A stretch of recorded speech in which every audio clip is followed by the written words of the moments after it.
बिस्मिल्लाहिर्रहमानिर्रहीम कि मस्जिद में हर किस्म का ज़िक्र जायज़ है, चाहे बुलंद आवाज़ से हो चाहे आहिस्ता आवाज़ से हो। इसी के मुनासिबत से मस्जिद के कुछ आदाब है। एक मौके पर हुजूर सल्लल्लाहु अलैहि वसल्लम तशरीफ़ फरमा थे। एक शख्स आया मस्जिद में, उसने नमाज़ पढ़ने के बाद इन अल्फाज के साथ दुआ की, अल्लाहुम्मा अर्हमनी व मुहम्मदन सल्लल्लाहु अलैहि वसल्लम वला तरहम माना अहदन। ए अल्लाह ताला मुझ पर रहमत नाजिल फरमा और हुजूर नबी करीम सल्लल्लाहु अलैहि वसल्लम पर रहमत फरमा और किसी पर नाजिल ना फरमाना। आप सल्लल्लाहु अलैहि वसल्लम ने उसको बुलाया और फरमाया कि तूने अल्लाह ताला की रहमत को तंग कर दिया है। अल्लाह ताला की रहमत तो वसिअत कुल्ल शै, हर शे पर वसी है, तूने उसको तंग कर दिया है, कम कर दिया है। ये बातें कर ही रहे थे कि उसने मस्जिद में खड़े होकर पेशाब करना शुरू कर दिया। सहाबा कराम रज़ी अल्लाह ताला अन्हु ने उसे रोकने के लिए दौड़े तो आप सल्लल्लाहु अलैहि वसल्लम ने मना फरमा दिया कि उसको कोई तकलीफ़ ना हो, क्योंकि पेशाब रोकने से तकलीफ़ होती है बसा औक़ात, या इसलिए फरमाया कि तुम रोकोगे तो वो दौड़ेगा, गंदगी और ज़्यादा फैलेगी मस्जिद में, तो सारी मस्जिद पलीद होगी।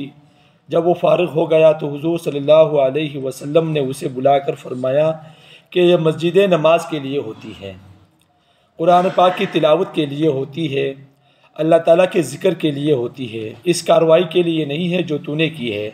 तो मस्जिद का अदब व एहतराम बड़ी चीज़ है। इसी तरह मुसन्निफ़ अब्दुल रज़्ज़ाक़ में हदीस आती है कि जन्निबू मसाजिदकुम मजानीनकुम, कि मस्जिदों में पागलों को ना दाखिल होने दो, क्योंकि वो पेशाब कर देंगे, थूक देंगे, कोई ऐसी हरकत कर देंगे जो खिलाफ अदब होगी। इसी तरह एक दूसरी रिवायत में आता है सिबियानकुम के अल्फाज भी आते हैं कि छोटे बच्चे जिनको तमीज़ नहीं है इनको भी मस्जिद में ना आने दो, कोई ऐसी हरकत ना कर दे जिससे मस्जिद की बेहुरमती हो। इसलिए फरमाया कि मस्जिद में दौड़ना यह हराम है। और बाज़ उलमा ने यहाँ तक फरमाया कि मस्जिद में चहलकदमी करना भी ये जायज़ नहीं है। अगर जायज़ ना हो तो तब भी खिलाफ अदब तो है कि मस्जिद में चहलकदमी भी नहीं करनी चाहिए।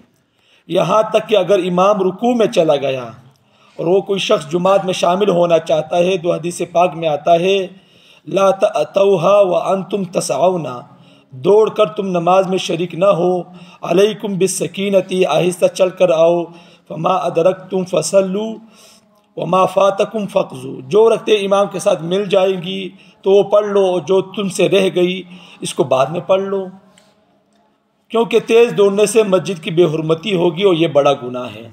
ठीक है ना। मतलब इससे क्या हुआ कि रकात का ना मिलना इतना बड़ा गुनाह नहीं है कि जितना तुम मस्जिद में दौड़कर इमाम के साथ शामिल होने के लिए दौड़ते हो, ये इतना बड़ा गुनाह है। तो आहिस्ता चल कर आओ।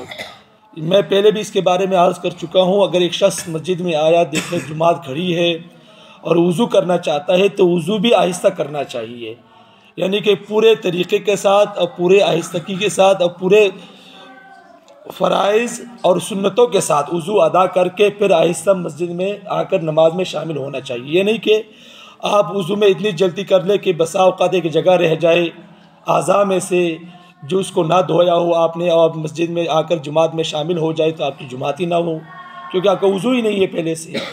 तो इसलिए एहतराम के साथ अदब के साथ मस्जिद में दाखिल होना चाहिए। तो इसी तरह ये सिबियानक उनके अल्फाज आए हैं। उलमा ने फरमाया कि छोटे बच्चे जिनको कम अज़ कम इतनी तमीज़ हो कि उनको ये पता हो कि ये भाई जूते उतारने की जगह है, ये मस्जिद है।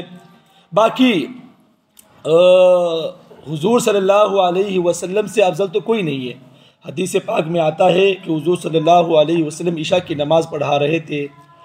जब हुजूर सल्लल्लाहु अलैहि वसल्लम सजदे में गए तो हज़रत हसन हुसैन रज़ी अल्लाह तआला अन्हु उस वक़्त छोटे बच्चे थे, तो ये दोनों हुजूर सल्लल्लाहु अलैहि वसल्लम के कमर मुबारक पर बैठ गए। तो हदीस में ये अल्फाज आते हैं कि हुजूर सल्लल्लाहु अलैहि वसल्लम ने जब अपना सर मुबारक सजदे से उठाना शुरू किया तो आहिस्तगी के साथ, आराम के साथ, ये अल्फाज है, आराम के साथ और सुकून के साथ उन दोनों को उतारा और फिर आकर बैठ गए। तो ये हुजूर का तरीक़ा था।